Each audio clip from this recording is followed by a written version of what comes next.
Polisi menangkap dokter kecantikan palsu atau pemilik salon kecantikan Ria Beauty lantaran melakukan tindakan medis tidak sesuai prosedur. Israel melancarkan rangkaian serangan ke Suriah, termasuk ibu kota Damaskus. Israel memanfaatkan kekacauan pemerintah setelah runtuhnya rezim Bashar Assad di Suriah.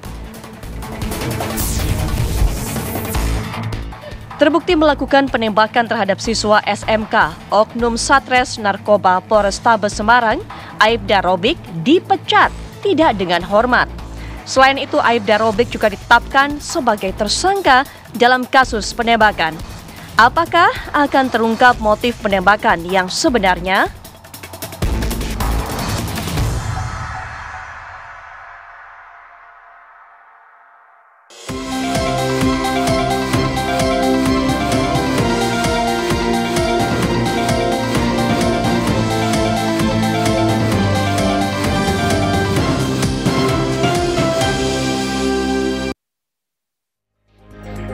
Assalamualaikum warahmatullahi wabarakatuh. Selamat malam pemirsa, apa kabar Indonesia Malam? Kali ini hadir untuk membahas beberapa kasus yang menyita perhatian masyarakat. Nanti kita akan mengetahui bagaimana pandangan dari para pengamat, para narasumber mengenai kasus oknum polisi Aibda Robik yang menembak siswa SMKN 4 Semarang dan dijatuhi hukuman pemberhentian dengan tidak hormat serta ditetapkan sebagai tersangka. Apakah status ini akan menguak segalanya? Saya Putri Viola. Dan saya Agita Mahlika. Pemirsa, selain dialog tadi pemirsa, kita juga akan membahas bagaimana situasi yang terus memanas di Suriah pemirsa. Bahkan terbaru informasinya di mana ada pasukan Israel dan tank-tank Israel yang juga sudah memasuki dataran tinggi Golan.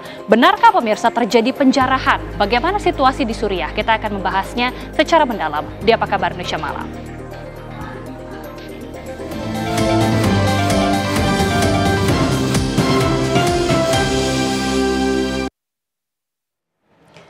Pemirsa, kita awali jumpa kita dengan melihat kabar mengenai ratusan kios dan permukiman di Pasar Jiung, Kemayoran, Jakarta Pusat yang terbakar. Ya, warga panik berupaya mengevakuasi barang-barang yang bisa diselamatkan.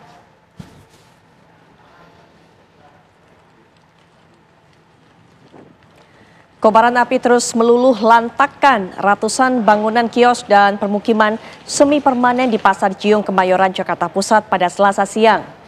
Kencangnya tiupan angin serta banyaknya bahan yang mudah terbakar membuat api semakin meluas.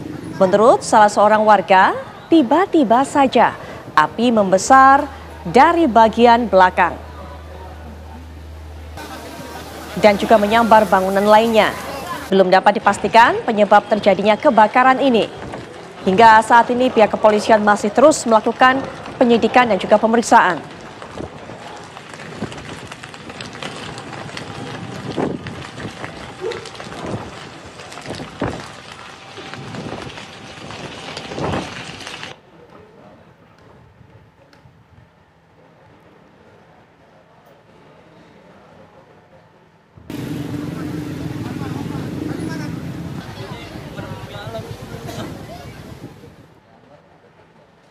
Dua turis asing tewas tertimpa pohon tua yang tumbang di kawasan wisata Monkey Forest, Gianyar, Bali. Sebuah pohon tua ambruk dan juga menimpa wisatawan yang sedang melintas. Pohon gede baru tumbang di Monkey Forest. Kemungkinan ada korban. Ya, dapat Anda lihat pemirsa, terlihat juga turis kaget dan juga langsung melompat, dan pengelola kawasan wisata mengevakuasi korban dari reruntuhan pohon. Menurut polisi, dua wanita yang merupakan turis Perancis dan juga Korea tewas tertimpa pohon. Sementara satu turis Korea terluka berat. Dua jenazah telah dievakuasi ke rumah sakit.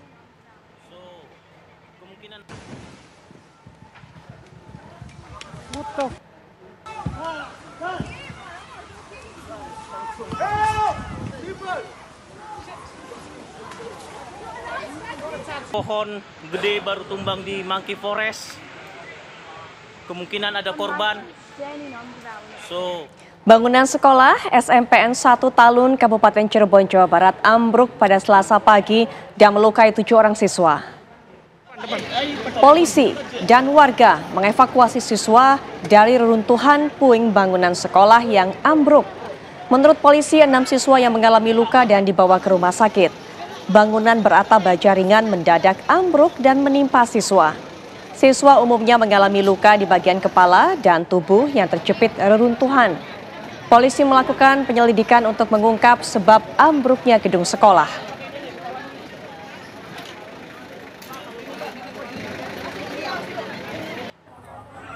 Hujan semalam.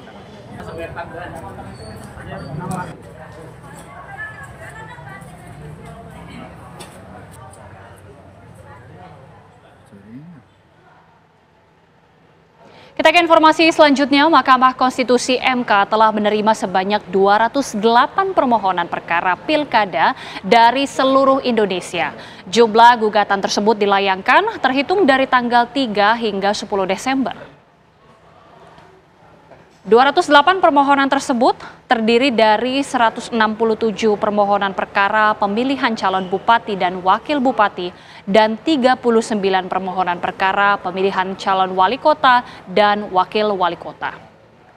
Selain itu, pemirsa, terdapat 2 permohonan perkara pemilihan gubernur, yakni PHP Umum Gubernur Papua Selatan dengan 2 pemohon berbeda, di mana nantinya Mahkamah Konstitusi akan melakukan persidangan gugatan Pilkada 2024 pada awal Januari 2025.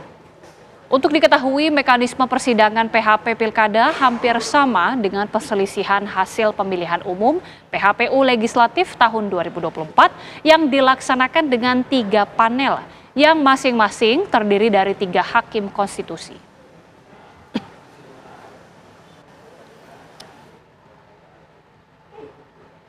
Selamat menunaikan ibadah sholat maghrib untuk Anda yang berada di wilayah DKI Jakarta dan juga sekitarnya. Kita lanjutkan apa kabar Indonesia Malam. Pemirsa, Polrestabes Bandung berhasil mengamankan komplotan pelaku penculikan ibu rumah tangga di kota Bandung, Jawa Barat. Dari hasil keterangan sementara, aksi penculikan terhadap korban dilatar belakangi pelaku sakit hati terhadap korban. Aduh, gak ada plat nomor. Seorang perempuan warga kota Bandung, Jawa Barat menjadi korban penculikan oleh sekelompok pria tak dikenal. Aksi penculikan tersebut terjadi Minggu siang lalu dan terekam kamera CCTV. Berdasarkan video tersebut, korban diketahui pulang ke rumahnya usai melakukan kegiatan arisan. Tak berselang lama, Satuan Reserse Kriminal Polrestabes Bandung berhasil menangkap 4 pelaku penculikan ibu rumah tangga. Para pelaku penculikan ditangkap pada Selasa pagi sekitar pukul 10 waktu Indonesia Barat. Di kontrakannya di kota Bandung, Jawa Barat. Mereka adalah AS, TA, AT, dan DA. Keempat pelaku masih menjalani pemeriksaan lebih lanjut di Satreskrim Polrestabes Bandung. Dari hasil keterangan sementara, otak dari penculikan tersebut yakni pelaku DA. DA menyuruh 3 rekannya untuk melakukan aksi penculikan, di mana motif sementara yakni pelaku DA sakit hati terhadap korban. Untuk otak dari pelaku tersebut adalah DA yang mengajak ke 3 orang tersangka lainnya. Untuk motif masih kita dalami, tetapi hasil pemeriksaan sementara dari perjalanan tadi telah ditangkap, yang bersangkutan motifnya adalah sakit hati. Untuk sakit hatinya seperti apa, nanti kita akan dalami selesai pemeriksaan di Polrestabes Bandung. Saat ini kepolisian sendiri masih melakukan pendalaman dan penyelidikan lebih lanjut terhadap 4 pelaku yang telah ditangkap. Dari Bandung, Jawa Barat, John Hendra, TV One mengabarkan.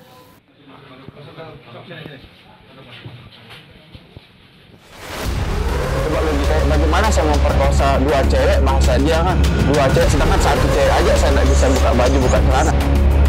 Jujur saya merasa tega sekali begini.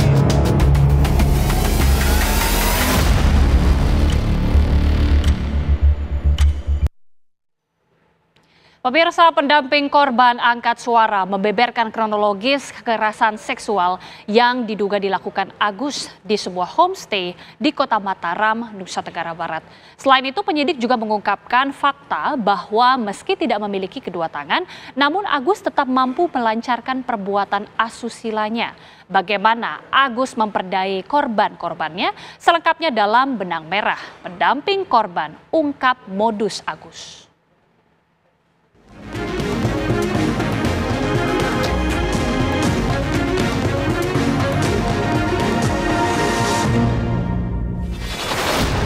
Coba logika, bagaimana saya memperkosa dua cewek, bahasa dia kan dua cewek, sedangkan satu cewek aja saya nggak bisa buka baju, buka celana.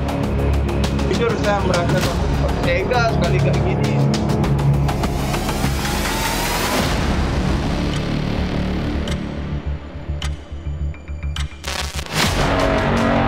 Agus, tersangka tindak pidana kekerasan seksual, boleh saja berkelit tidak mengakui perbuatannya. Namun polisi menyebut penetapan Agus sebagai tersangka ini telah berdasarkan 2 alat bukti serta hasil pemeriksaan saksi-saksi termasuk saksi ahli kedokteran dan juga psikologi. Semua ke pelaku dan dengan kata-kata kalimat kalau tidak mengikuti permintaan saya akan bongkar aib kamu. Inilah ya rangkaian kata-kata terjadilah perbuatan pelecehan seksual itu yang terjadi di salah satu homestay yang ada di Mataram. Memang di dalam ceritanya bahwa yang membonceng itu adalah si korban ke homestay, tapi yang mengarahkan menuju homestay Nangs itu salah satu Mataram itu adalah si pelaku. Nanti bisa didalami oleh pendamping karena yang mengawali awal. Setelah itu proses kita lakukan proses dan kita tetapkan si Agus sebagai tersangka. Dan saat ini si Agus merupakan tahanan kota. Polisi menjadikan Agus sebagai tahanan sementara selama 20 hari.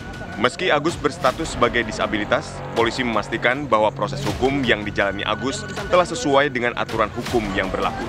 Berdasarkan PP 39 tahun 2020 tentang penanganan disabilitas yang berhadapan dengan hukum, sebelum kami melakukan pemeriksaan terhadap terlapor dalam proses penyelidikan, kami sudah melakukan tindakan yang namanya penilaian personal, di mana kami melakukan asesmen terhadap terlapor, apa yang bisa dilakukan dan apa yang tidak bisa dilakukan. Karena juga kami mempertimbangkan kondisi yang bersangkutan, kami berupaya semaksimal mungkin walaupun yang bersangkutan diduga melakukan tindak pidana, tapi hak-hak yang bersangkutan kami penuhi semua.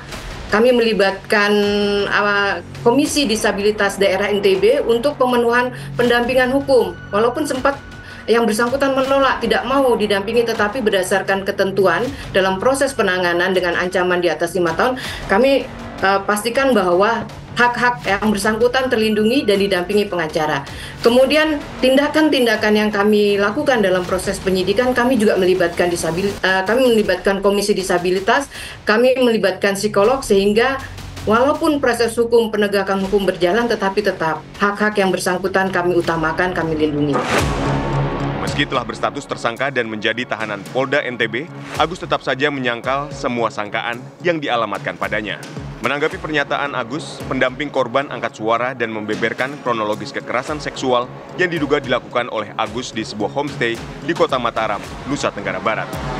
Selain itu, polisi juga mengungkapkan fakta dari hasil penyidikan bahwa meski tidak punya 2 tangan, Agus mampu menggunakan jari kaki, mulut, dan giginya untuk melancarkan perbuatan keji tersebut. Ini mengatakan kepada korban untuk mandi bersih gitu. Mandi bersih dalam arti untuk membersihkan diri si korban dari masalah-masalah dan dosa-dosa di masa lalu. Kemudian di situ korban mengatakan bahwa tidak, saya sedang berpuasa dan saya tidak mau mandi bersih dengan kamu, saya bisa bertaubat sendiri. Tapi kemudian akhirnya disitulah terjadi ancaman-ancaman oleh pelaku terhadap korban ini sendiri, di mana ancaman yang terjadi yang dilontarkan saat di Taman Udayana itu adalah pelaku akan membeberkan, akan membongkar setiap hal yang kemudian sudah dia ketahui tentang si korban ini kepada orang tua. Namun pernyataan pendamping korban tersebut langsung dibantah oleh Agus. Nah, itu seperti omongan yang ini yang itu tidak ada, saya ngomong kayak gitu. Apalagi yang dimana saya akan mengancam, memberitahukan ke orang tuanya, sedangkan kita aja baru kenal, entah itu mantannya, saya tidak ada ngomong kayak itu. Dan juga terserang, kalau memang dia benar diperkosa atau digituin, kenapa dia tidak ngomong sendiri? Dan kenapa harus ada pendamping, sedangkan saya tidak memakai pendamping gitu.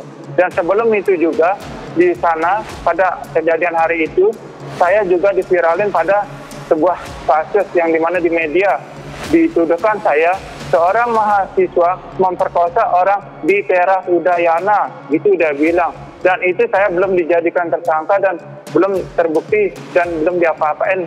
Nah, yang dimana itu diviralkan oleh suatu akun media 21 Lombok itu. Nah, setelah itu saya melaporkan dia ke Polda atau ke Polresta. Nah, terus sehingga beberapa harinya kemudian, seketika langsung ada anak seperti postingan di take down, ada izin men-take down, dan dia bilang, izin saya men-take down dengan kata-kata ini. Dia bilang itu ada, saya punya buktinya. Nah, di mana juga setelah itu dia men-take down itu, terus berapa harinya itu saya mendapat surat panggilan ini. Dan sampai sekarang kasus saya dilanjutkan, dan baru ini setelah saya viral ini baru dia langsung saya dilanjutkan kasus ini gitu. Dan saya terus terang tidak ada punya apa-apa Bu untuk ngasih pendamping atau apa gitu. Kok bisa pendampingnya ngomong seperti itu? Kenapa tidak langsung orangnya sendiri yang ngomong gitu? Agus juga berdalih perbuatan yang mereka lakukan tersebut berdasarkan atas suka sama suka. Dia mungkin suka sama saya dan mungkin saya suka sama suka gitu Bu. Saya masuk, nah setelah masuk itu dia yang bukain baju celana saya dan dia buka sendiri gitu. Karena atas dasar saya suka sama dia dan dia suka sama saya karena dia yang bukain gitu Bu. Gitu. Tetapi setelah atas dasar suka sama suka itu, nah seketika setelah itu dia menelpon seorang temannya Bu. Dia bilang, tunggu saya di Islamic Center, dia bilang. Pernyataan Agus tersebut bertolak belakang dengan keterangan dari pendamping korban. Ya, itu sangat jelas membuat-buat ya, karena jadi begini, saya lanjutkan mungkin dari yang tadi saya sempat jelaskan ya, bahwa pada saat korban sedang duduk-duduk sambil membuat konten di Taman Udayana, itu pelaku Agus datang untuk mengajak korban berkenalan, kemudian di situ pelaku berusaha untuk mengambil simpati dari korban, sampai akhirnya korban percaya bahwa si pelaku ini tidak bermaksud apa-apa, hanya ingin berbincang-bincang saja. Nah, kemudian tadi terjadi satu momen di mana pelaku mengarahkan korban untuk melihat ke arah utara, di mana di sana terjadi satu adegan yang membuat si korban ini merasa terkejut hingga menangis dan ketakutan. Yang kemudian si pelaku ini mengajak korban untuk berpindah tempat ke tempat yang lebih belakang, di mana tempat itu lebih sepi, tidak ada orang, untuk menghindari adegan itu. Nah, dan itu juga membuat korban masih percaya karena memang tidak ada kecurigaan saat itu dari sisi korban. Tapi kemudian dalam proses perjalanan dari satu titik ke titik yang belakang teras Taman Udayana itu dari situ pelaku sudah mulai banyak membicarakan tentang hal-hal yang berkaitan dengan masalah pribadi korban, baik itu keluarga, masalah perkuliahan, masalah asmara, seksualitas, dan lain sebagainya, yang kemudian membuat korban ini merasa ada beberapa hal yang kenapa akurat, beberapa hal kenapa bisa akurat begitu, dan di situ korban bertanya-tanya sambil merasa ketakutan. Episode selanjutnya, korban Agus bertambah menjadi belasan orang.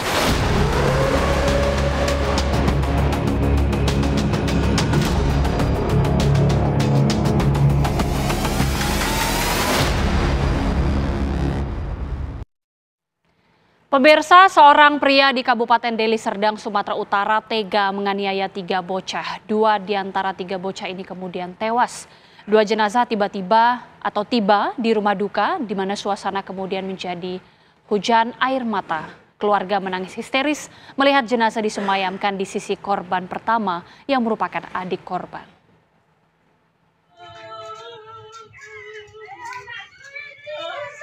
Jenazah Owen Simarmata tiba di rumah duka sekitar pukul 9 pagi. Nyawa Owen yang berusia 4 tahun tak tertolong karena luka benda tajam pada bagian perut. Jasadnya disemayamkan di sisi sang adik, Darren Simarmata, berusia 2 tahun.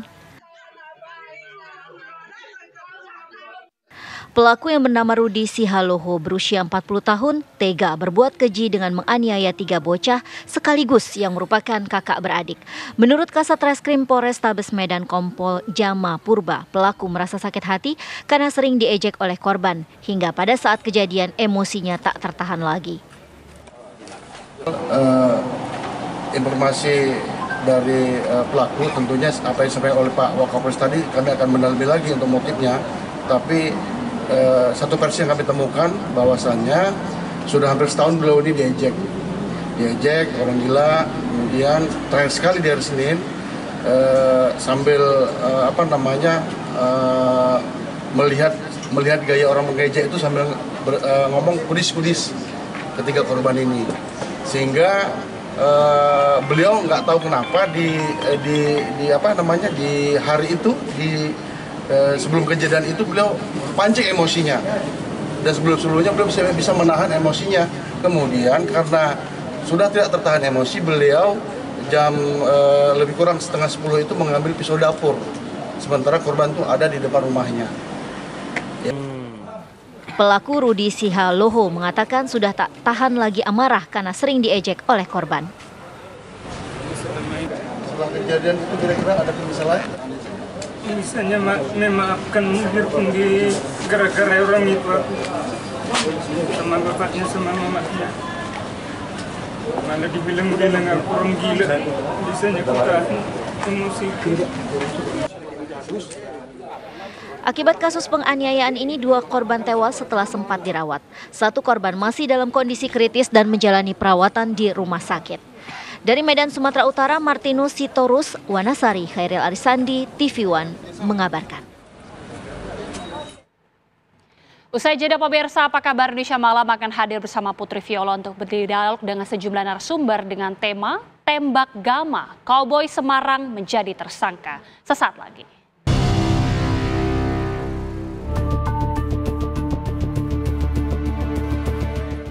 Aibda Robik Zainuddin, penembak yang menewaskan siswa SMKN 4 Semarang, Gama, dijatuhi hukuman pemberhentian tidak dengan hormat usai sidang etik digelar di Mapolda, Jawa Tengah.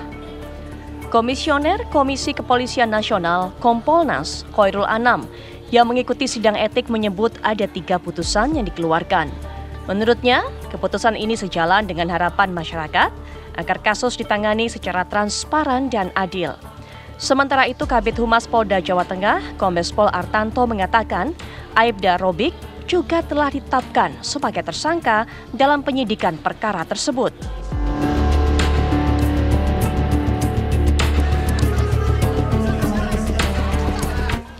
Di sisi lain, kuasa hukum korban Zainal Abidin menyebut pihaknya mendesak Kapolri segera mencopot Kombes Irwan Anwar sebagai Kapolrestabes Semarang. Menurut Zainal, dengan dicopotnya dari Kapolrestabes, Polri dapat melakukan langkah investigasi dan evaluasi terhadap kasus penembakan tersebut. Dengan status tersangka Aibda Robik, apakah akan terungkap motif penembakan yang sebenarnya? Lantas, akankah Barreskrim turut memeriksa Kapolrestabes Semarang, Kombes Irwan Anwar? Anda sudah mendengarkan sendiri pemirsa bagaimana hasil dari sidang etik yang digelar kemarin dan status diberhentikan dengan tidak hormat saat ini sebagai hasilnya dan diterima juga oleh oknum polisi Aibda Robik yang melakukan penembakan terhadap salah seorang siswa SMKN 4 Semarang bernama Gama. Kita akan gali lebih dalam lagi fakta-fakta yang mungkin belum terkuak selama ini. Apakah kemudian dengan status ini sudah memuaskan pihak keluarga korban? Kita akan dengarkan bagaimana pandangan yang di samping saya, yaitu Irjen Pol Purnawirawan Arianto Sutadi selaku penasihat Kapolri. Assalamualaikum warahmatullahi wabarakatuh. Selamat malam Pak Arianto. Baik. Selain Pak Arianto tadi bergabung dengan saya di studio, kita juga akan dengarkan bagaimana pandangan Komisioner Kompolnas yang juga menghadiri sidang etik ini. Ada Pak Khairul Anam bersama kita melalui daring. Assalamualaikum warahmatullahi wabarakatuh. Selamat malam Pak Anam. Selamat malam. Baik, dan juga bergabung dengan kita selaku kuasa hukum korban yaitu Pak Zainal Abidin. Assalamualaikum warahmatullahi wabarakatuh. Selamat malam Pak Zainal. Waalaikumsalam, selamat malam Mbak Putri. Baik. Zainal Petir panggil aja Mbak Putri. Baik, baik. Nah, ini kita akan langsung saja mendengarkan bagaimana Pak Anam yang hadir juga dalam sidang tersebut mengetahui bagaimana 3 putusan ini juga dikeluarkan, Pak. Adakah fakta-fakta yang bisa diungkapkan kepada masyarakat yang hingga saat ini masih bertanya-tanya sebetulnya motifnya apa, mengapa melakukan hal seperti itu? Walaupun kita semua sudah tahu pada saat RDP kemarin juga sudah dibuka CCTV-nya atau kameranya, tapi mungkin bisa dijelaskan lebih lanjut, Pak Anam. Iya, saya akan ulangi ya putusan putusan sidang etik itu kemarin satu menyatakan bahwa perbuatan penembakan itu adalah perbuatan yang tercela. Dipitsus 14 hari, terus dinyatakan untuk PTDH. Itu putusannya. Nah, putusan ini salah satunya yang menurut saya yang menjadi bahan pokok beranjaknya adalah kemarin itu juga mendengarkan kesaksian dari anak-anak ya yang ada dalam rekaman CCTV Alfamart yang naik sepeda motor, dan CCTV sepeda motor juga ditayangkan gitu. Jadi karena ini sidang etik ya, mengukur apakah anggota itu melanggar prosedur ataukah tidak, melanggar etik ataukah tidak, makanya fokusnya adalah soal penembakan. Dan di situ pertanyaannya dengan juga menampilkan CCTV, dengan juga menampilkan saksi-saksi yang ada dalam sepeda motor itu, yang ada dalam CCTV itu, menurut saya prosesnya sangat baik ya, diuji semuanya. Jadi Robik juga diuji dengan melihat CCTV, anak-anak itu disuruh menceritakan juga apa yang terjadi, sasaran tembaknya dan sebagainya, termasuk ya CCTV itu sebagai satu pembanding fakta dari cerita-cerita yang diutarakan baik oleh anak-anak maupun oleh Aibda Robik. Sehingga saya kira putusan PTDH, putusan menyatakan perbuatan itu tidak perbuatan tercela itu sangat tepat gitu. Walaupun pada akhirnya Aibda Robik juga banding gitu ya. Saya kira banding adalah hak, tapi dengan metode cross examination kayak begitu, saya kira faktanya sangat kuat. Baik, memang hanya karena terserempet Pak Robik ini kemudian meletuskan tembakan tersebut, atau ada fakta apa kemudian yang berhasil dibuka di persidangan ini? Enggak, pertanyaan-pertanyaan kuncinya bukan soal terserempet atau tidak terserempet. Pertanyaan kuncinya bagaimana dia menggunakan senjata, apakah ada ancaman ataukah tidak, ya sasarannya di mana dan sebagainya. Nah itu terungkap, termasuk juga disandingkan dengan CCTV yang ada. Ya, apakah dia merasa terancam dengan sepeda motor itu? Ya kalau pembelaannya pasti ngomongnya terancam, tapi dilihat di cross check dengan CCTV, di cross check dengan pengakuan anak-anak, lah hakim meyakini bahwa itu menyalahi prosedur dan makanya hakim memutuskan untuk PTDH. Baik Pak, ada yang berkata juga. Komisi maksud saya. Ada yang berkata juga, ada yang memberikan pandangan Pak Anam bahwa prosesnya ini lambat penanganannya. Tidak sesegera mungkin ditetapkan sebagai tersangka, tidak sesegera mungkin kemudian dilakukan sidang etik. Ada pandangan juga soal ini Pak Anam? Yang kedua adalah ini soal penetapan tersangka ya. Tersangka pidananya sudah ditetapkan tersangka pidana. Saya mendengarnya pasalnya 338, 351 nanti coba di cross check kembali. Tapi ini sudah penetapan tersangka. Kalau pertanyaannya apakah ini lambat dan tidak lambat, saya kira ujungnya adalah ada sidang kode etik yang berjalan, terus ada penetapan tersangka. Bahkan di sidang etik juga keluarga korban Gama juga bisa menyaksikan langsung, ada di sana, teman-teman korban yang lain, anak-anak yang lain juga ada di sana gitu. Saya kira kita fokus di situ. Baik, Pak Zainal sudah mengetahui bagaimana hasilnya, apakah juga sudah bisa diterima oleh keluarga korban ini, Pak Zainal? Ya, keluarga korban sudah sangat lega, sudah menerima karena memang putusan sidang etik itu yang maksimal ya dipecat atau PTDH tadi. Pemberhentian tidak dengan hormat itu yang paling berat ya. Maka sangat lego ya dengan putusan dari sidang etik itu. Baik, ada tuntutan lain Pak yang kami dengarkan, ada desakan lain dari pihak keluarga korban ini Pak?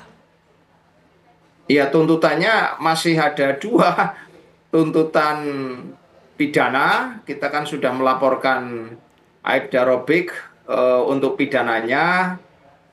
Kemudian tuntutan yang lain pertanggungjawaban Kapolrestabes yang waktu itu menyampaikan bahwa penembakan dilakukan karena sedang menjalankan tugas untuk membela diri karena kondisi terancam nyawanya. Nah, sementara dari hasil sidang etik itu tidak terbukti ya, saya sampaikan melihat bukti-bukti yang ada di CCTV, tidak ada unsur yang mengkhawatirkan nyawa korban terancam gitu loh. Justru nyawa pelaku terancam. Justru pelaku di situ berdiri sambil mengarahkan pistolnya ke anak-anak yang menggunakan kendaraan sepeda motor dalam keadaan berjalan cukup cepat gitu loh. Baik, Pak Arianto, ada permintaan untuk pertanggungjawaban juga bagi Kapolrestabes Semarang ini, karena tadi itu sudah kemudian dilakukan penembakan oleh oknum polisi ini, tapi kemudian juga mengatakan bahwa korban ini ternyata terlibat tawuran. Bagaimana Pak Arianto? Ya, saya sudah menduga dari semula ya. Tetapi saya terus terang lega sekarang. Karena apa? Karena ternyata kasus yang tadinya viral di mana polisi seakan-akan brutal nembak orang sampai meninggal, dan kemudian dia malah mengumumkan bahwa yang tertembak itu adalah geng berantem. Apalagi di dalam ekspos pertama kali itu kan yang ditunjukkan kan celurit dan sebagainya itu. Seakan-akan waktu itu ya polisi kan memberikan penjelasan bahwa ini loh, kita tuh nembak karena kita adalah sedang berdinas, dan yang kita tembak itu adalah geng yang kayak gini. Itu yang pertama kali ya. Tetapi saya kan mendengar cerita ini ya tidak dari keterangan-keterangan Bapak Kapolres ataupun siapa di media. Pertama kali saya dengar ini ketika saya telepon Kadifhumas Semarang dan Kapolres. Dia waktu saya telepon mengatakan, ya Pak, anggota kami bertindak eksesif. Saya lega waktu itu. Wah, bagus lah gitu. Tapi Anda salah kriteria. Karena di dalam ekspos kemarin itu justru kenapa ditunjukkan yang celurit itu nanti Anda coba, kalau nggak dikejar pasti Anda dianggap menutupi kejadian itu. Nah, sekarang kan betul terjadi kan. Waktu itu saya bilang, kan Putri pernah tanya juga, apa hasil gelar ini kira-kira nanti akan, saya kan bilang, ya enggak, karena itu yang dikemukakan cuma saksi-saksi yang sebagian saja, tapi saksi penembakannya nggak ada. Ternyata enggak. Ya. Betul. Saya bilang sama dia, mestinya yang Anda gelar waktu itu ya, jangan yang celurit itu. Yang tawuran-tawuran itu, yang datanya kurang lengkap itu, mestinya bagaimana orang itu menembak, polisinya siapa itu yang menembak, mestinya ada gelar di waktu.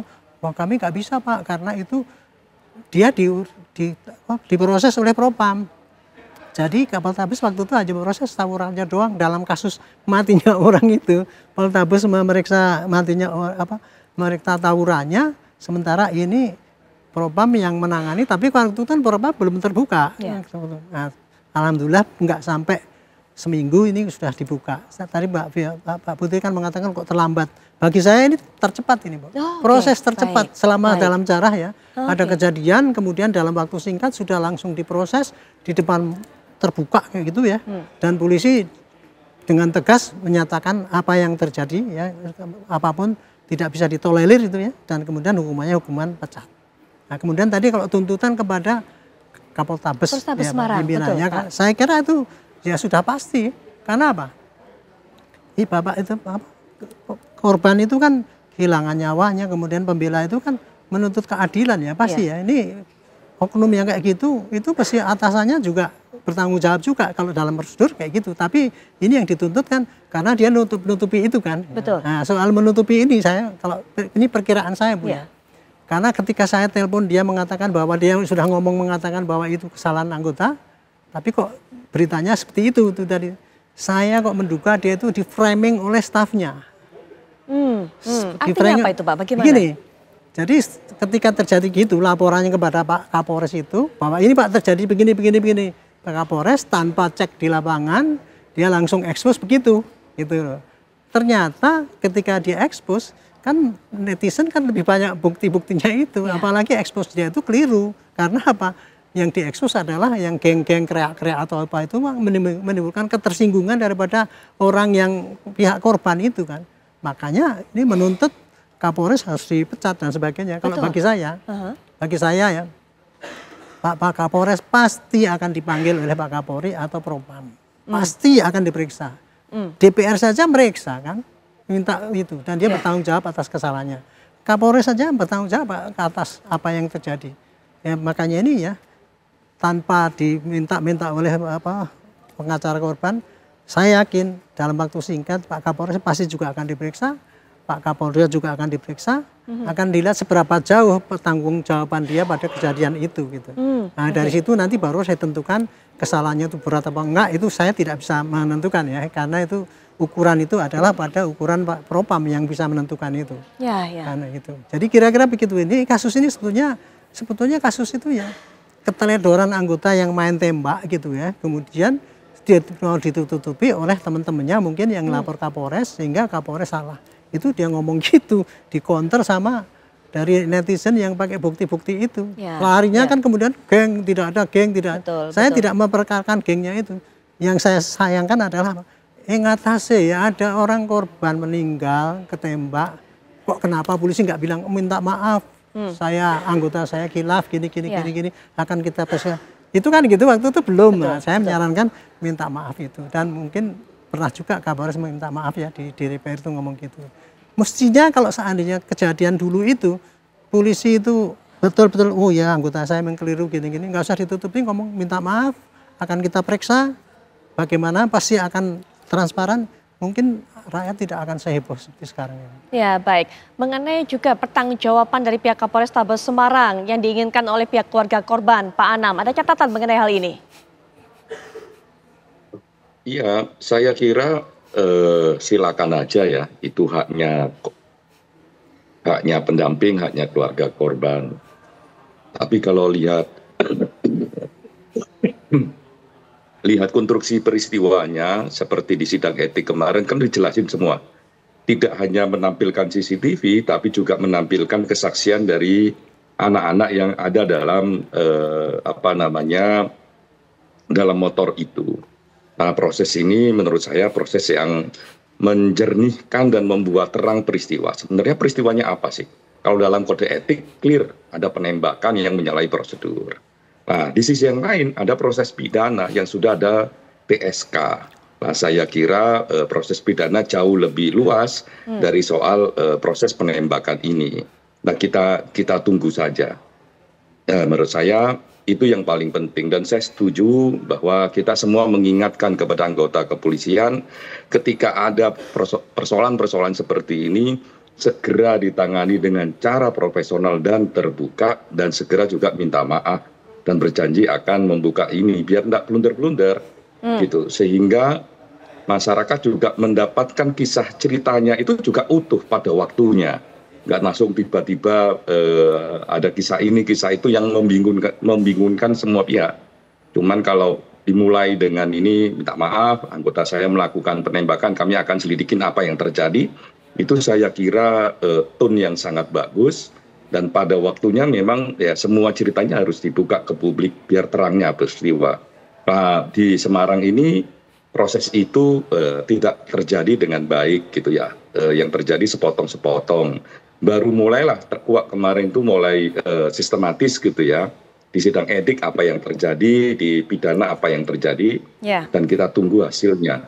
Baik, tadi Pak Anam, saya sempat bertanya kepada Pak Anam di awal tadi, apakah masalah serempetan ini memang menjadi satu-satunya motif, satu-satunya alasan bagi oknum polisi ini untuk melakukan tembakan. Walaupun tadi Pak Anam sudah mengatakan bukan mengarah ke sana, tapi apakah memang tembakannya sesuai prosedur. Tapi kita masih ingin sekali mengetahui, terutama masyarakat.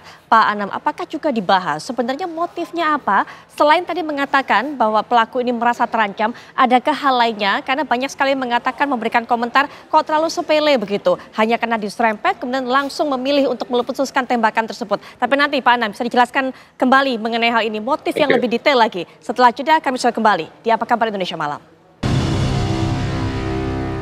Kita kembali lagi lanjutkan perbincangan. Pak Anam melanjutkan apa yang sempat saya tanyakan sebelum jeda, karena banyak sekali masih masyarakat yang ingin sekali mengetahui apa motif sebenarnya. Apakah memang hanya sekedar alasan karena terserempet seperti alasan dikemukakan di media sejauh ini, itu juga disampaikan kemudian pada saat ratas dengan DPR, atau memang sebenarnya pada saat etik kemarin terkuak hal-hal lainnya, alasan-alasan lainnya. Karena tadi Pak Anam sudah mengatakan bahwa memang fokusnya tidak di sana, tapi apakah tembakannya sesuai prosedur atau tidak. Tapi tentu saja sepertinya juga pasti dibahas soal motif, Pak. Adakah motif-motif lain? Silakan Pak Anam.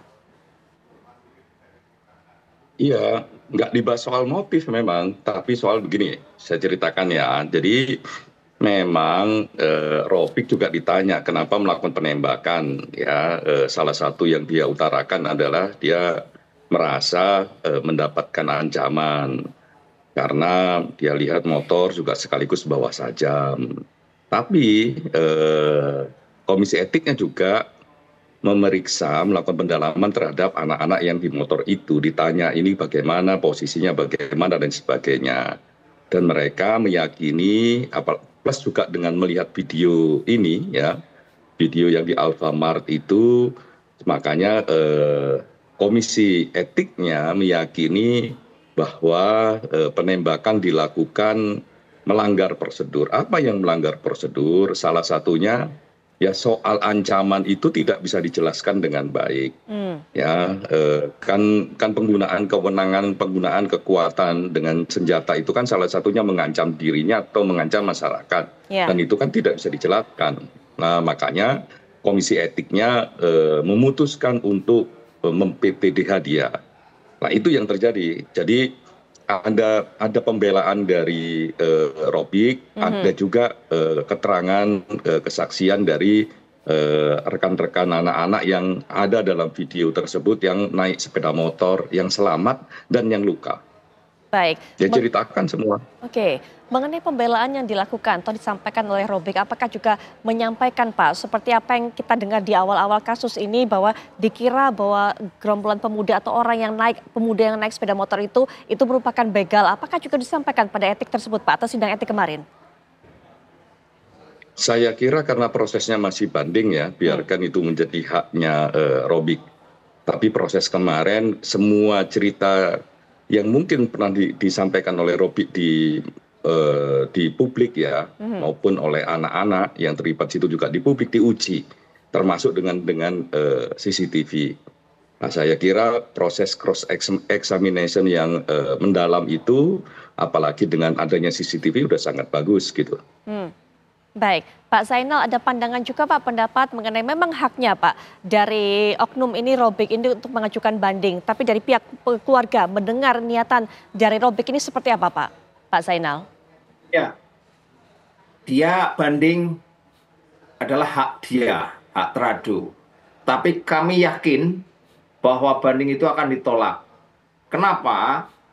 Karena Majelis Etik sudah menyampaikan bahwa dengan keyakinannya, dengan saksi-saksi, termasuk bukti rekaman, bahwa tidak ada bukti yang menyatakan bahwa Aibda Robik terancam nyawanya sehingga melakukan penembakan. Tidak ada.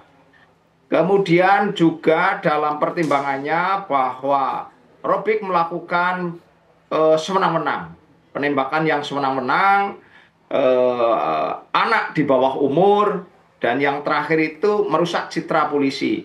Ini dasar daripada memutus sehingga dia di PTDH. Artinya diberhentikan dengan tidak hormat. Kalau nanti itu dianulir, ya artinya bukti-bukti itu dimentahkan sendiri dong. Maka akan malu. Ini kan sudah menjadi konsumsi publik, publik yang mengawasi, teman-teman media juga membantu mengawal kasus ini. Kalau besok sampai putusannya tidak sama dengan putusan yang kemarin, maka justru itu akan merusak citra polisi gitu loh. Baik, upaya untuk mempertahankan atau memperbaiki citra polisi, Pak. Di tengah tadi kasus ini awalnya tidak segera dibuka, tidak segera terungkap, baru kemudian ke Pak Arianto menegur, baru kemudian diflorkan semuanya, begitu diekspos semuanya. Hingga saat ini kemudian tadi kita dengarkan kuasa hukum dari keluarga berharap ada kontrol dari masyarakat, sehingga kemudian jika banding pasti ditolak. Tapi menurut pengalaman dari Pak Arianto, menghadapi hal seperti ini apa akan dilakukan nanti, Pak? Maksudnya? Ya, biasanya perjalanan kasus seperti ini seperti apa? Melihat kesalahan yang dilakukan oleh oknum polisi ini. Kalau ini masalah banding itu karena memang di dalam aturan mereka hak seseorang boleh saja sampaikan. Tetapi saya pikir ya dengan melihat kejadian seperti ini, dari cerita semula saya udah jelas, nggak usah di sidang pun udah tahu lah itu bahwa itu kejadiannya seperti itu ya gitu ya. Bahwa ini memang orang ini pantas untuk dihukum karena apa? Dia salah menggunakan senjata api. Tadi senjata api itu tadi kan gini Bu, di dalam ketentuan diskresi ya, polisi itu boleh mengambil tindakan sesuai dengan keputusan dia sendiri, tetapi harus satu, memang untuk demi kepentingan yang mendesak waktu itu harus dilaksanakan, dan kemudian ada sesuai tidak melanggar prosedur hukum, dan kemudian dia harus berimbang antara kekuatan yang dilawan itu harus berimbang. Ini kan golok lawan senjata api. Yeah. Apalagi goloknya jarak jauh kan. Jadi dia ancaman bahwa mengancam dirinya nggak masuk akal. Makanya apapun yang terjadi ini adalah betul-betul kekelalaian anggota. Kekeliruan di sini adalah karena polisi tidak pandai, tidak cepat sekali menetralisir kejadian itu. Tapi kejadian ini menurut saya ini sudah pembelajaran polisi yang menurut saya sudah maju banget. Sebelumnya nggak pernah polisi itu terbuka seperti secepat ini. Ada kasus, kemudian salah tembak, kemudian diramaikan di doang itu, dan kemudian di PTDA dalam waktu 1 minggu ini hampir tidak pernah ada kasus itu. Kasus Pak Sambo aja dulu kan berapa itu, lama banget kan itu. Jadi ini menurut saya sudah cepat. Sudah kecepatan yang lumayan ya. Yeah. Nah, mudah-mudahan ini juga dilihat oleh polisi yang lain, terutama mengenai penggunaan senjata itu tadi. Yeah. Jangan main-main. Kalau dulu biasanya salah tembak gitu tuh jarang sekali diproses sampai tuntas dan transparan, sehingga kita tidak tahu, dan orang-orang lain, polisi lainnya juga tidak tahu kalau salah tembak itu kemudian risikonya sangat besar itu. Ini pembelajaran yang bagus sekali, dan saya juga terima kasih pada jajaran Polri sudah cepat ya begitu, transparan, sehingga masyarakat mudah-mudahan sekarang agak sedikit reda lah gitu. Kita lihat perkembangannya, saya yakin bahwa nanti Pak Kapolres atasnya pasti akan diperiksa kembali untuk menentukan berapa bobot. Termasuk tadi Pak Arianto katakan bahwa ini sepertinya kecurigaan dari Pak Arianto adalah Kapolres Tabes ini di framing oleh anak-anak kalau saya melihat kasusnya ini ya. Artinya Pak, ini kan ada kecenderungan jangan-jangan yang di bawah-bawah Pak Kapolres ini kemudian melindungi rekannya ini. Nah bagaimana dengan itu Pak? Itu harus diperiksa, karena gini, kemarin ketika saya mendengar cerita itu dari Pak Kapolres kan beliau mengatakan bahwa ini memang anggota kami salah Pak, eksesif. Tapi rupanya kan di luar saya dia sudah cerita di sana-sana bahwa framing seperti itu tadi, cerita bahwa ini tawuran ini dan sebagainya. Saya curiga ya itu Pak Kapolres waktu mengumumkan itu dia tidak cek langsung dulu, langsung dia ngomong. Nah itu narasi itu dikarang oleh bawahannya. Dalam biasa kan polisi itu ya selalu melindungi teman-temannya, ada tuh kecenderungan in group feelingnya atau Angkatan Darat esprit de corps-nya itu ada itu. Dia cenderung menutupi kesalahan temannya. Nah, situlah dia bikin Pak ini Pak memang ada dalam rangka ini supaya ini terbela gitu kan, tidak salah gitu. Nah, Pak Kapolres tanpa kontrol rupanya langsung ngomong begitu. Ini yang dianggap oleh Pak penasihat tadi mengatakan itu hukumannya harus begitu gitu. Tapi untuk ini menurut saya sih penyelidikannya harus, kenapa dulu Pak Kapolres itu mengumumkan itu? Pasti diperiksa pasti nanti kan. Dulu kamu dari siapa konsepnya? Nanti pasti akan diperiksa semua. Itu sehingga bisa viral kayak gitu tuh. Nah, itulah yang harus diterapkan ya supaya kita bisa tahu seberapa jauh pertanggungjawaban atau kelalaian pimpinan yang di atasnya itu terhadap kekeliruan bawahannya yang menghilangkan nyawa orang dan melanggar HAM gitu. Baik, artinya juga harus dievaluasi Pak, bagaimana pengawasan yang melekat dari atasan ke bawahan belajar dari kasus ini.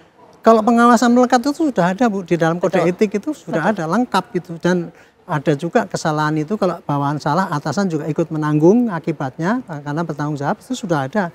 Cuman dalam prakteknya itu jarang sekali terekspos bahwa ini terjadi kesalahan ini, atasan ini pernah dihukum apa tidak itu. Dalam kehidupan polisi itu jarang terekspos. Jarang terekspos itu artinya memang ada tapi tidak terekspos atau sebenarnya tidak dilakukan hal ini? Saya tidak tahu itu. Jadi sering terjadi kayak gitu ya, salah tembak anggota gitu ya. Betul. Tapi kemudian kita dengar beritanya itu, kita juga tidak melihat atasannya ikut ditindak, atau dia sudah ditindak tetapi ditindak hanya pakai teguran atau apa. Kan penindakan itu kan bisa macam-macam ya.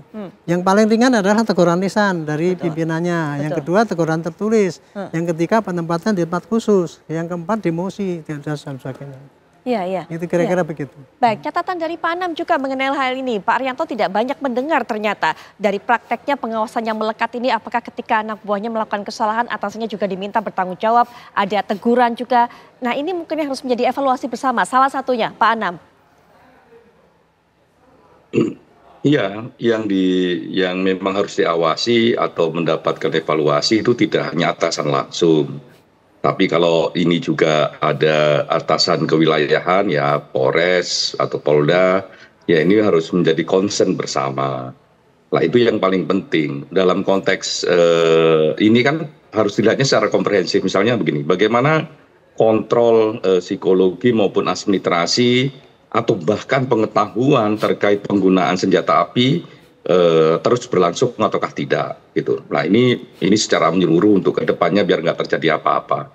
Karena kalau dari pengalaman Aibda Robik ini salah satu yang paling penting adalah pengetahuan dia soal bagaimana menggunakan senjata api itu ya sangat memprihatinkan gitu. Aturannya tidak tahu, bagaimana ancaman tidak tahu, apakah menggunakan rasionalitas atau menggunakan sakwa sangka, perasaan gitu, itu kan tidak sesuai dengan SOP atau prosedur yang ada.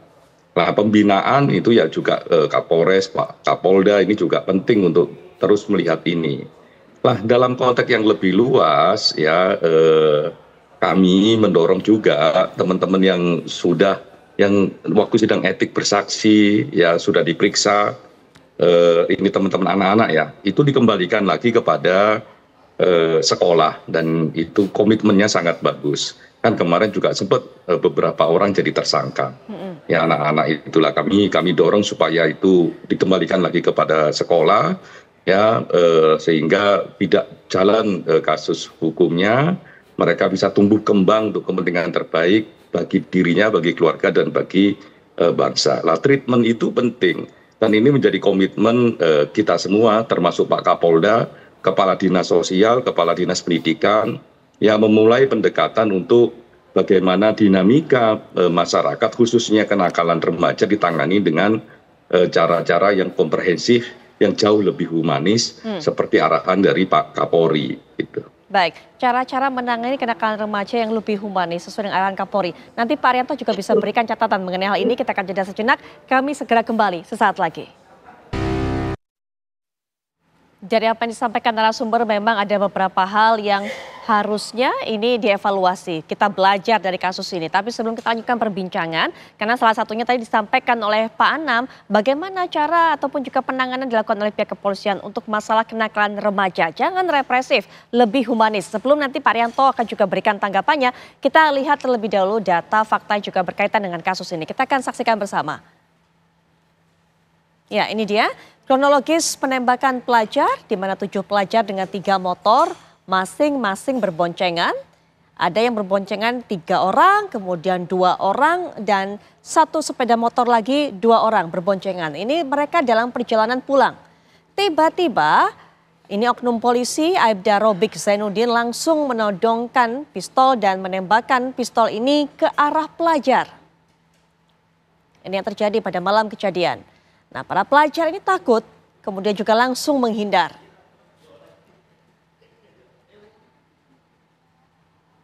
Berikutnya korban bernama Gama berada di motor pertama. Nah, 3 pelajar terkena tembakan pistol yang diletuskan oleh pelaku ini atau oknum polisi Aibda Robik.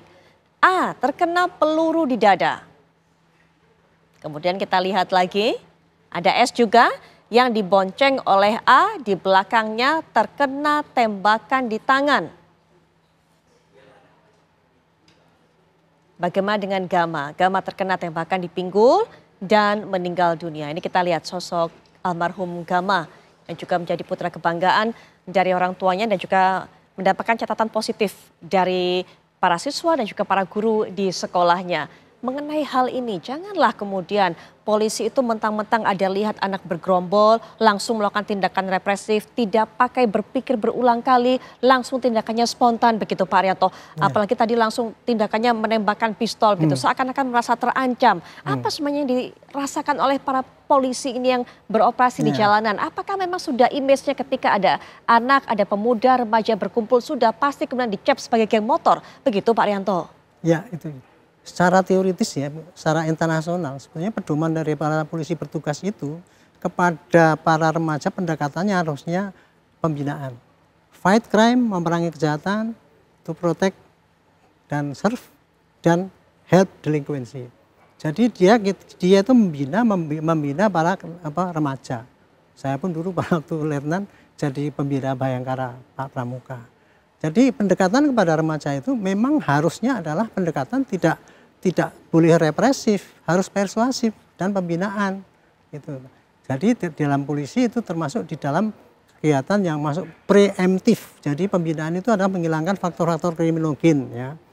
Dan preventifnya juga itu mencegah jangan sampai terjadi mereka ada kesempatan untuk melakukan hal-hal yang kenakalan remaja gitu ya. Tetapi di lapangan Bu, anggota-anggota kita itu, polisi itu juga ada yang mentalitasnya kuat, ada yang mentalitasnya temperamen tinggi gitu sehingga dan dihadapkan kepada fenomena masyarakat yang demikian brutal, misalnya ada geng yang ada begal yang itu sehingga dia katakan otomatis kalau melihat itu dia jadi stigma seakan-akan wah ini apa brengsek gitu kan gitu sehingga dia selalu bertindak keras gitu. Nah, gitulah kondisi di lapangan ya. Kita sudah mentang-mentang supaya dia itu menyadari bahwa mereka harus sabar membina, tetapi dalam kenyataannya jarang juga yang bisa terkendali emosinya. Baik, makanya penyebab utamanya apa Pak? Apakah memang polisi ini ngerasa kalah jumlah untuk bisa mengendalikan mereka sehingga kemudian harus represif begitu atau? Tidak, dia merasa bahwa kan di lapangan polisi kan dikuyo-kuyo oleh masyarakat tuh nggak bisa mengatasi keamanan dan sebagainya gitu ya. Nah terus melihat para pelanggar-pelanggar hukum itu biasanya dia di dalam hati ada dendamnya itu. Gregetan gitu loh, gregetan. Sehingga kalau misalkan dia kedapatan bersalah, ini kesempatan saya untuk menindakkan gitu kan. Nah, itu yang sehingga kadang-kadang terlepas kendali mereka itu. Tanpa menyadari bahwa itu adalah tantangan daripada polisi ya. Apapun yang terjadi dia tidak boleh eksesif, apalagi menggunakan senjata dan menghilangkan nyawa orang itu. Jadi ada faktor tekanan di dalam juga dirasakan oleh pihak kepolisian, apalagi dengan stigma masyarakat, sehingga ketika menghadapi hal seperti itu, ya mereka langsung terancam gitu dan langsung impulsif gitu Pak. Kalau dalam penanganan unjuk rasa kita gampang, bagaimana orang itu nggak mengendalikan kan, kita gini dilempari sehingga hilang kendali ya. Tapi kalau menghadapi remaja-remaja ini, stigma itu tadi yang melekat karena cerita-cerita dia kayak itu sehingga kita kadang-kadang ini gitu, gregetan dalam artinya. Susah Pak bagi para kepolisi yang bergerak di lapangan untuk mengendalikan mereka, karena kan remaja ini. Itu makanya di dalam polisi itu kan selalu ya ada namanya pembinaan mental. Bintal itu setiap minggu sekali mereka, dan kalau kita tuh ada briefing ya Pak Jam Komandan itu pada seminggu sekali, sebulan sekali itu di dalam masing-masing kepala satuan fungsi itu selalu memberikan pada mereka taktik-taktik atau teknik-teknik yang di lapangan yang sering menimbulkan negatif itu disampaikan. Itu sudah Bu, pengendalian itu sudah ada. Tetapi ya itulah karena kita banyak sekali ya gitu sehingga tidak semua orang yang bisa mendengarkan gitu dan semua orang temperamennya bisa terjaga apa tidak itu. Baik, terakhir juga sebagai penutup sebelum nanti juga Pak Anam ada penutup. Saya tambahkan boleh Pak. Kalau untuk silakan. pencegahan pembinaan remaja itu ya, memang polisi punya kewajiban gitu ya. Tetapi yang lebih punya kewajiban adalah para orang tua, masyarakat, para pendidik itu punya porsi yang paling besar untuk membina remaja itu supaya dia bisa berperilaku yang baik dan tidak perilaku yang brutal ataupun melanggar hukum. Polisi memang tidak bisa dibebankan tugas untuk preventif polisi ini. Terlalu besar ya sehingga kadang-kadang untuk kegiatan preventif itu tidak tertangani karena waktunya, karena jumlah tugasnya dan konteks dia kepada mereka itu kan sangat jauh.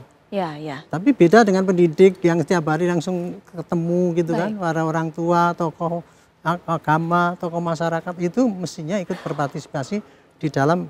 Kan itu pemuda juga harapan bangsa kan, bukan hanya musuhnya polisi. Ya, Pak Zainal juga terakhir sebelum nanti kita dengarkan juga pandangan dari Pak Anam. Mengawal kasus ini, terutama nanti penyelesaian dalam tindak pidana, begitu, sebagai kuasa hukum dari keluarga korban. Silakan Pak Zainal.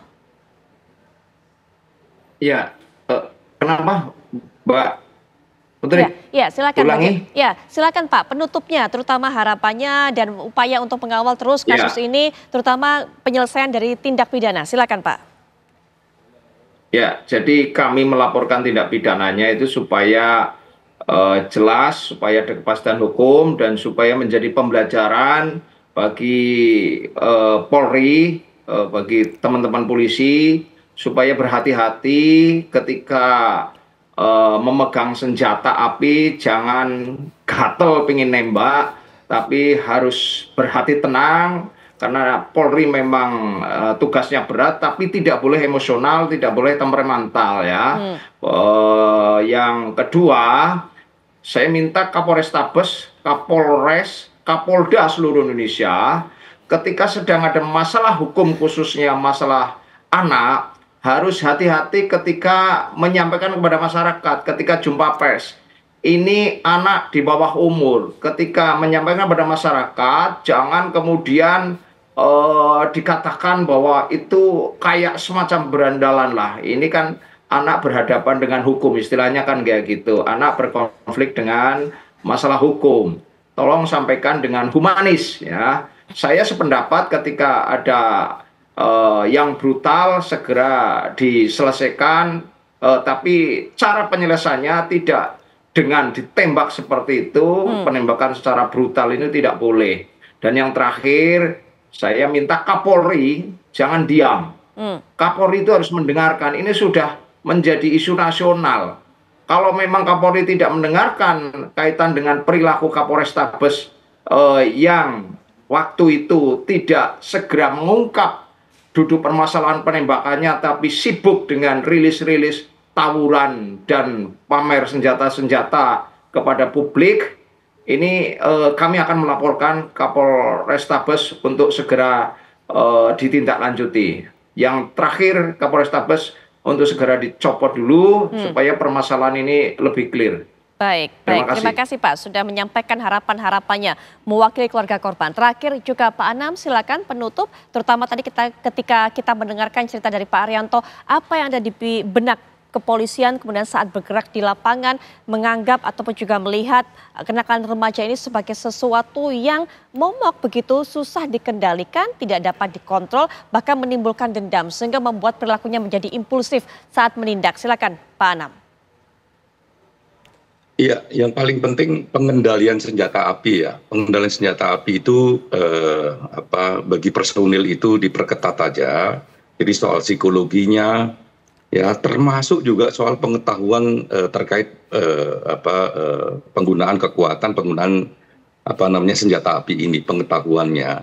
Saya kira masih jarang lah anggota yang detail gitu membaca SOP ini. Itu yang pertama. Yang kedua, ini kan ada problem di soal-soal kenakalan remaja yang menggunakan sosial media. Nah, saya kira ayo ini bagi kita semua, gunakan kebebasan Anda untuk menggunakan ruang sosial media sesuatu yang sifatnya damai, sesuatu yang sifatnya tidak kekerasan, dan sesuatu yang sifatnya produktif bagi diri kita, bagi keluarga, dan bagi bangsa dan negara. Nah, kalau sosial media kita gunakan untuk janjian berkelahi, ya untuk mengumpat orang, untuk caci maki dan sebagainya, saya kira itu kurang sehat dan itu harus kita hindari.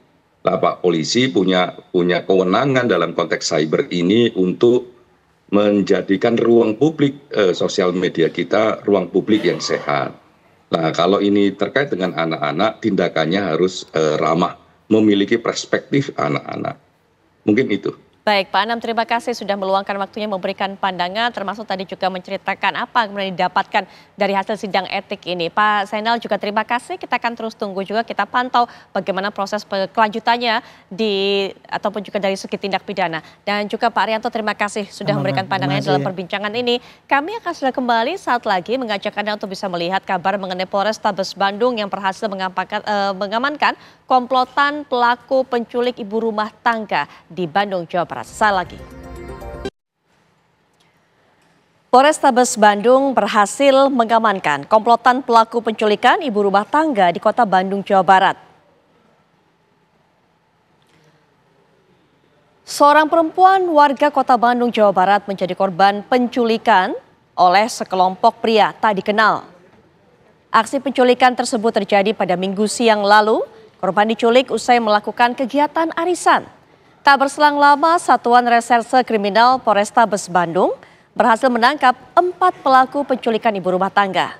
Para pelaku penculikan ditangkap pada Selasa pagi sekitar pukul 10 waktu Indonesia Barat di kontrakannya di kota Bandung, Jawa Barat.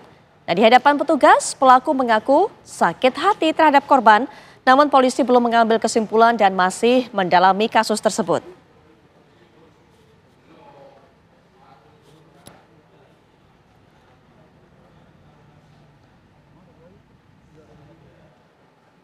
Mengenai pendalaman kasus ini akan dijelaskan lebih lanjut oleh Kapolresta Bandung, Bapak Kombes Pol Budi Sartono. Selamat malam Pak Budi. Selamat malam Mbak. Baik, ya Pak Budi, informasi yang kami dapatkan adalah motif dari para pelaku, 4 pelaku totalnya. Ini karena sakit hati dengan korban. Bisa diceritakan Pak, sakit hati karena apa dan apakah semuanya atau sebenarnya hanya inisiator saja, hanya 1 orang saja sementara yang lain ini membantu? Bisa dijelaskan lebih lanjut Pak Budi? Jadi kami jelaskan dulu, alhamdulillah Polrestabes Bandung berhasil menangkap kejadian penculikan pada hari Minggu tanggal 8 Desember 2024 di Antapani, dan hari ini alhamdulillah keempat pelaku tersebut telah kita bisa amankan atas nama AS, TA, AT, dan DA. Dan untuk inisiatornya ataupun yang mengotakinya adalah DA. DA dia yang mengajak ketiga pelaku lainnya yang merupakan tukang parkir untuk membantu melakukan penculikan tersebut. Jadi itu yang telah kita amankan. Untuk motif memang sementara adalah sakit hati, tapi ini masih kita dalami karena pemeriksaan masih berlangsung. Tapi pemeriksaan sementara karena yang korban dan pelaku itu memang sudah saling kenal. Jadi ini yang kita dalami sakit hati karena apa ya. Baik. Pak, apa hubungan antara korban dengan otak pelaku DA ini? Apakah juga cukup sudah lama mereka saling mengenal ini? Ya ini masih kita dalami Mbak, tapi Paping seperti kita kemarin hasil keterangan korban maupun tersangka memang sudah cukup lama kenal. Baik, hubungannya hanya teman ya Pak? Ya masih kita dalami Mbak, karena baru masih BAP lagi, tadi kan baru bertangkap tadi. Baik, dan yang mengenal korban hanya otaknya saja yaitu DA, 3 pelaku lainnya tidak mengenal, begitu Pak? Ya betul, jadi yang dikenal oleh korban adalah DA, sedangkan 3 yang lainnya itu diajak oleh DA. Apa yang ditawarkan oleh otak pelaku DA ini kepada 3 rekannya sehingga mau membantu melakukan penculikan Pak? Jadi kalau hasil sementara tadi setelah ditanya sebentar, 3 orang pelaku lainnya itu diajak untuk menagih hutang. Baik, jadi dibilang untuk menagih hutang sehingga mau melakukan tersebut. Tapi apakah sebelumnya 3 orang ini tahu Pak, kalau untuk ataupun juga diajak untuk menculik, apakah memang mereka baru tahu kalau diajak menculik pada saat kejadian itu berlangsung? Ya ini masih kita dalami Mbak, tapi yang pasti 3 orang ini diajak, tadi memang kata sementara karena kan BAP masih berlanjut. Tapi memang sementara ini pada saat kita tanya pas perjalanan ke kantor, memang yang bersangkutan para pelaku menyatakan karena ini menagih hutang terhadap korban. Baik, Pak, apa pekerjaan dari pelaku ini Pak atau otak pelaku ini Pak? Wira swasta Mbak. Wira swasta? Berusaha maksudnya Pak, punya usaha begitu? Punya bisnis? Pengusaha? Ya, bisnisnya pengusaha wira swasta. Jadi pekerjaannya sementara masih kita dalami kalau di KTP-nya wira swasta. Iya, sementara untuk korban Pak, apa pekerjaannya? Apakah ibu rumah tangga atau mungkin juga usaha juga? Kalau di status ibu rumah tangga. Baik, mungkin mereka punya hubungan bisnis Pak? Antara kedua orang ini, pelaku dengan korban, atau memang sebenarnya punya hubungan hutang piutang? Ya nanti yang pasti nanti kita dalami Mbak, apakah hubungan pribadi atau hubungan bisnis, nanti akan kita dalami kembali. Baik, terima kasih Pak Budi sudah memberikan informasi kepada kami. Kami akan terus tunggu bagaimana hasil pendalam. Untuk karena tadi pada saat keterangan awal, tersangka waktu ditangkap bilang senjata yang dipakai adalah senjata mainan. Tapi setelah tadi lakukan pemeriksaan dan penggeledahan, senjatanya adalah senjata api asli, sudah kita amankan, dan ini sementara masih kita telusuri dari mana tersangka mendapat senjata tersebut, masih kita dalam. Baik, ada berapa senjata Pak yang dimiliki atau setidaknya mungkin diketahui oleh pihak kepolisian? Ya senjata yang dipakai yang terlihat di CCTV itulah yang sudah kita amankan, senjata jenis pistol dengan pelurunya.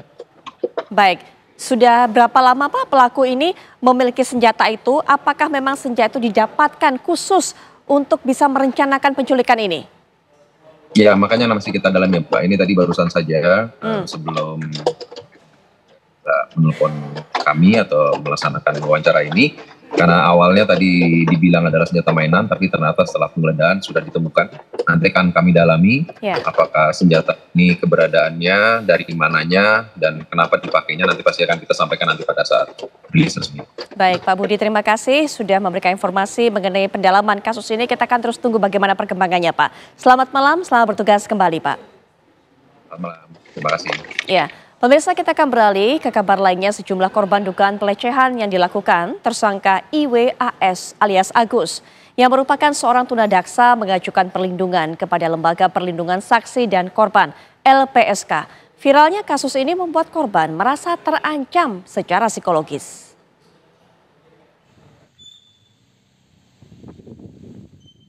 Kepolisian daerah Nusa Tenggara Barat terus membuka posko pengaduan korban tersangka IWS alias Agus. Korban Agus tercatat sudah 15 orang, namun yang resmi melaporkan diri menjadi korban sebanyak 7 orang. Mereka mengajukan perlindungan diri ke LPSK. Ada ancaman, ada apa terhadap korban? Ada sebenarnya ancaman secara langsung yang diterima oleh korban sih tidak ada. Cuma kan dengan ramainya ini kan korban masih tetap dapat akses melihat bagaimana pro kontra yang ada di masyarakat juga kan. Dan itu yang sebenarnya membuat korban juga benar-benar masih dalam kondisi yang cukup trauma sampai sekarang, bahkan memang belum berani sama sekali untuk muncul sedikit pun gitu ya. Jadi memang masih dengan perwakilan dari kami pendamping. Meski tidak mendapat ancaman dan intimidasi secara langsung, namun viralnya kasus ini membuat korban merasa terancam secara psikologis. Dari Mataram, Nusa Tenggara Barat, Herman Zudi, TV One mengabarkan.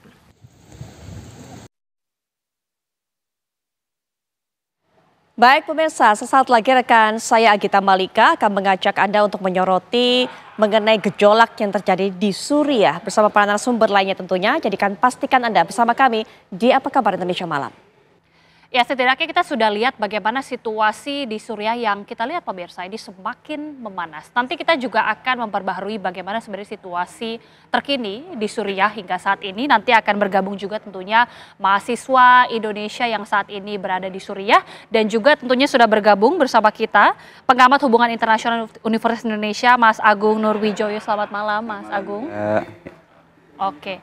Dan selanjutnya juga sudah ada Muhammad Naufal Ridho yang merupakan mahasiswa Indonesia di Suriah atau Ahmad Fadlan maksud kami. Selamat malam atau selamat malam waktu Jakarta, Mas Fadlan, Ahmad Fadlan. Ya, selamat sore waktu Suriah dan selamat malam waktu Jakarta. Baik, Mbak Anggit. Mas Fadlan, bisa digambarkan situasi terkini di Suriah yang informasinya semakin memanas, bahkan ada penjarahan diinformasikan, begitu juga dengan tank-tank dari Israel yang katanya sudah semakin datang dan mendiami dataran tinggi Golan. Seperti apa situasi terkini di sana? Oke, untuk situasi terkini alhamdulillah sudah semakin membaik. Cuman ketika kemarin, ketika hari penaklukan yang dilakukan oleh para oposisi, itu memang sedikit ada chaos ya, dari kondisi di Suriah sendiri. Ada ketakutan dari masyarakat ketika hari itu.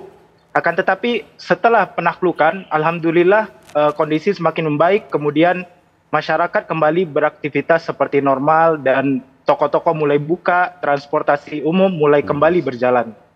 Begitu Mbak Anggit.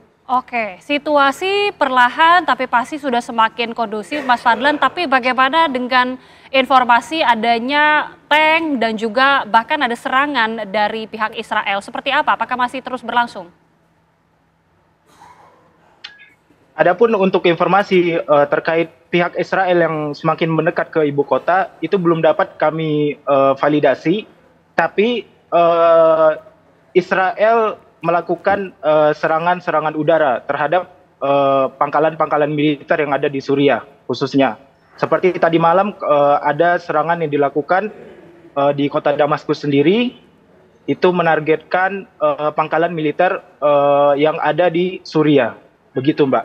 Oke, apakah adapun hanya untuk tank dan tentara-tentara yang menuju, tentara-tentara Israel yang menuju ke Suriah, itu kami masih belum mendapat informasi yang valid terkait hal tersebut. Apakah hanya di pangkalan militer saja, Mas Fadlan, atau ada area-area lain yang juga mendapatkan serangan dari Israel? Untuk sejauh ini yang kami dapatkan informasi terkini bahwa yang menjadi target dari Israel adalah pangkalan militer Suriah saja. Adapun untuk daerah-daerah masyarakat sipil, kami belum mendapatkan informasi adanya korban sipil yang disebabkan oleh serangan ini. Oke.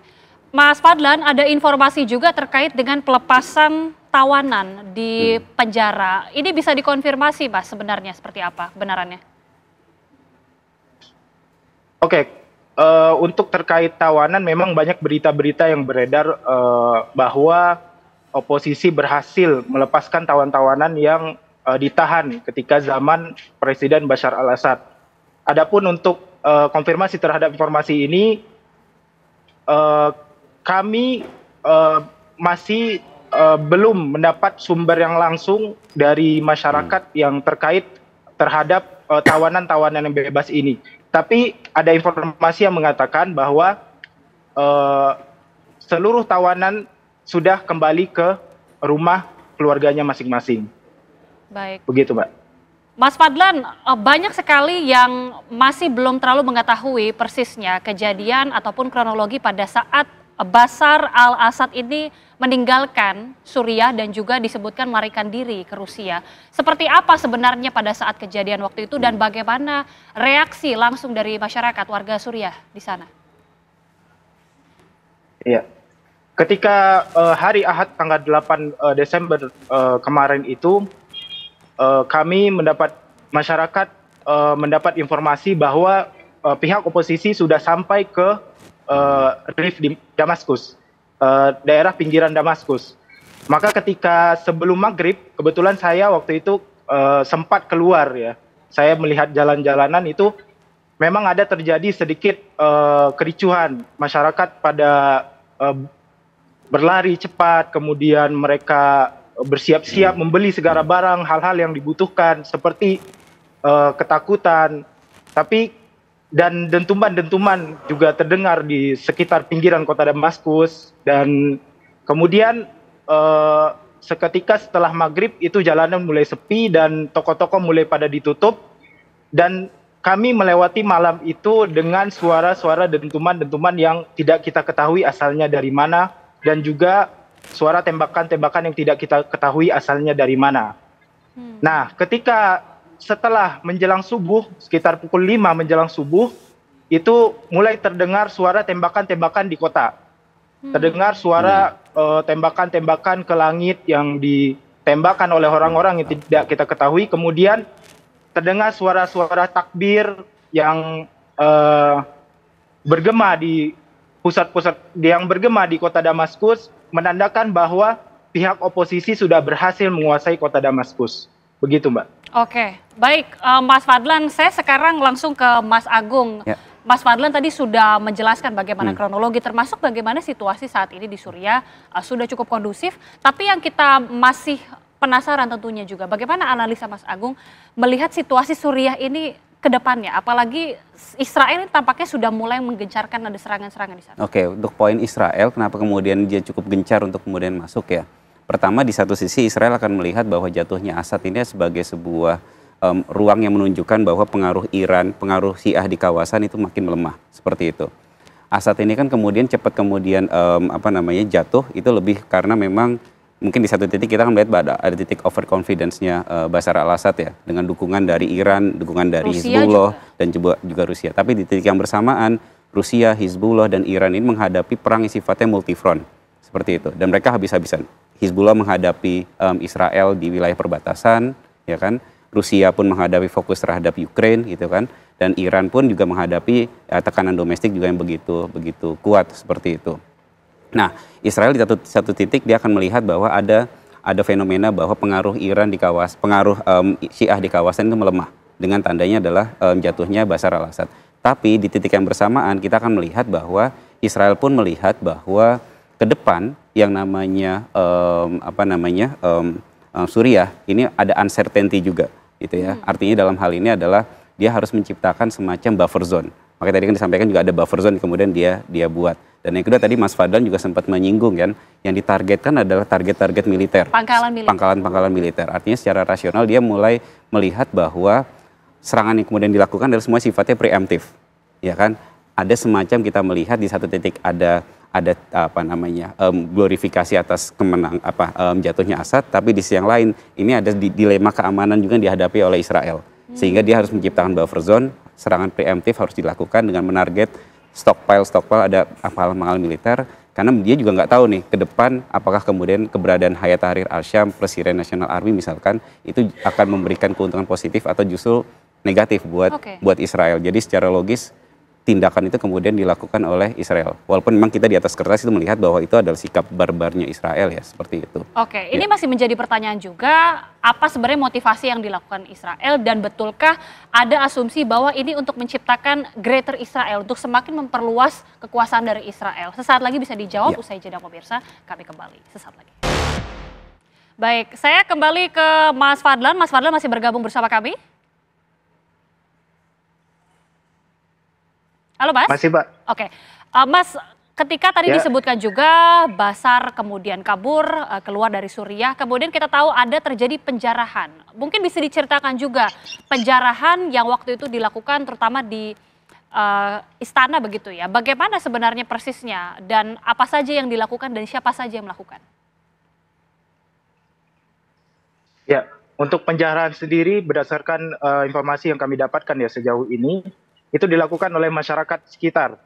Kebetulan itu Istana Negara itu berada di tengah pemukiman penduduk. Sehingga ketika setelah penaklukan terjadi, kemudian masyarakat datang berbondong-bondong ke Istana Presiden untuk mengambil barang-barang yang berharga. Kemudian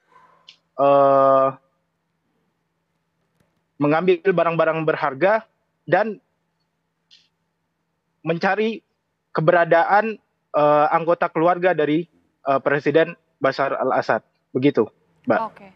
Sampai saat ini seperti apa situasi di istana? Kalau untuk situasi di istana, kami belum tahu secara pasti karena kami tidak memiliki kewenangan untuk mendekat ke Istana Presiden karena dikarenakan keadaan yang masih belum stabil. Begitu Mbak. Baik, keadaan memang masih belum stabil, namun tadi informasi dari Mas Fadlan sudah terpantau cukup kondusif. Mas Agung, kita kembali melihat situasi yang terjadi saat ini di Suriah, tapi salah satunya juga Israel yang mulai menggempur beberapa pangkalan militer. Apakah ini adalah upaya untuk menciptakan Greater Israel yang lebih luas lagi? Ya. Potensi terkait Greater Israel mungkin tentu kita kan membenarkan adanya hal tersebut seperti itu Mbak. Tapi ini kan kalau saya lebih melihatnya dalam melihat existential threat bagi Israel. Siapa sih yang dia anggap sebagai ancaman? Makanya kemudian secara rasional dia harus melakukan operasi yang kemudian tadi ya membuat buffer zone tadi. Tapi kita nggak bisa memungkiri bahwa Israel menjadi salah satu pihak yang memang diuntungkan dengan adanya dinamika yang terjadi di Suriah hari ini, itu sih Mbak. Oke, ketika kita lihat saat ini juga Bashar ini sudah ke pihak Rusia, apakah ini artinya Rusia dan juga Iran ini tidak akan terlalu berkontribusi di dalam melihat konflik yang terjadi di Suriah dan juga yang Israel lakukan saat ini? Oke, Rusia bagaimanapun juga punya kepentingan yang sangat besar di Suriah. Dua tempat penting buat Rusia adalah yang pertama adalah di Latakia dan yang kedua adalah di Tartus. Ya. Dua tempat ini begitu signifikan bagi Rusia. Makanya kalau kemudian kita lihat pasukan Hayat Tahrir al-Syam, dia dari Idlib kemudian merebut Aleppo, dari Aleppo kemudian ke selatan Hama, Homs, lalu ke Damaskus, ya kan? Tapi ada kawasan satu di wilayah bagian barat yang kemudian itu tetap relatif aman. Dan itu adalah di Latakia dan Tartus. Dua tempat ini adalah tempat signifikan buat Rusia. Dan sampai sekarang bahkan Kremlin juga menyampaikan bahwa belum ada inisiatif bagi Kremlin untuk tarik mundur pasukan yang untuk di wilayah Latakia dan Tartus. Artinya menandakan bahwa tetap ada kepentingan strategis Rusia di kawasan seperti itu. Nah, potensi adanya konsensus dengan Hayat Tahrir al-Syam tentu tidak bisa ditutup seperti itu antara Rusia segala macam. Tapi memang di atas kertas kita akan melihat bahwa kepentingannya masih sangat besar untuk keberadaan Rusia di Suriah itu sendiri seperti itu.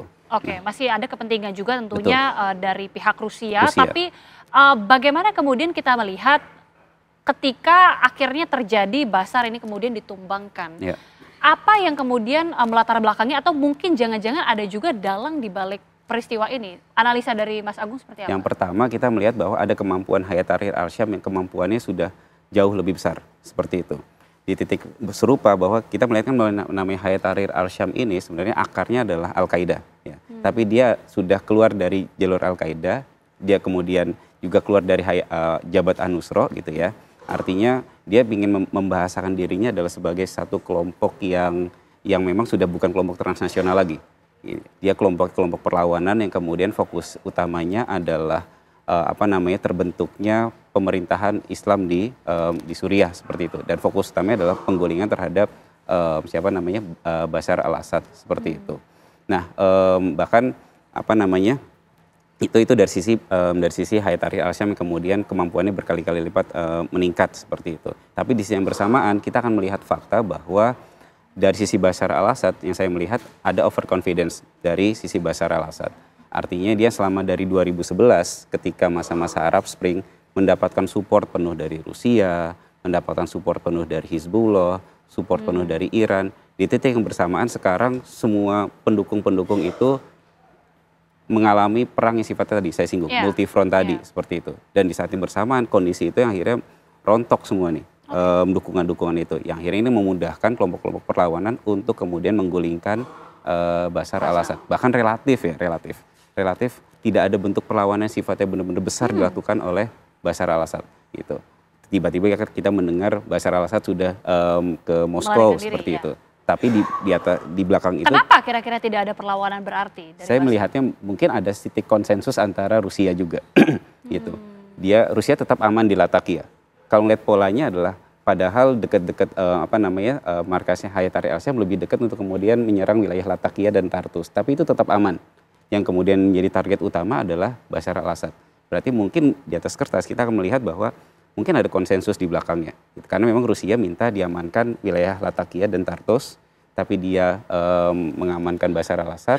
Dan kemudian Rusia juga memintakan bahwa kantor kedutaannya tidak ada bentuk penyerangan terhadap mereka seperti itu. Oke, dengan situasi yang masih kita lihat cukup kondusif tapi memang semakin memanas, bagaimana kira-kira masa depan Suriah? Ataukah mungkin ada negara lain yang juga akan semakin terlibat dalam konflik ini? Tentu yang paling signifikan untuk terlibat adalah Turki. Ya, bagaimanapun ketika kita melihat bentuk konflik yang terjadi di Suriah, semua kelompok itu secara harfiah memiliki backupnya masing-masing, memiliki proksinya masing-masing. Dulu Bashar al-Assad punya ada Iran, ada Rusia, ada juga Hizbullah. Di utara itu ada namanya Syrian National Army. Sekarang kita nyebutnya Syrian National Army, dulu nyebutnya Free Syrian Army. Mereka adalah jenderal-jenderal dulu pendukung Bashar al-Assad yang kemudian membelot dan kemudian punya basis di wilayah utara seperti itu. Backup utamanya adalah dari Turki. Dan yang ketiga yang paling juga cukup besar adalah Syrian Defense Forces. Syrian Defense Forces ini backupnya adalah banyak dari Amerika Serikat seperti itu. Tapi memang di Syrian Defense Forces ini semua kelompok ini saling serang. Ya, Syrian Defense Forces ini backupnya dari Amerika Serikat. Seperti itu. Jadi itu menjadi satu peta yang menarik.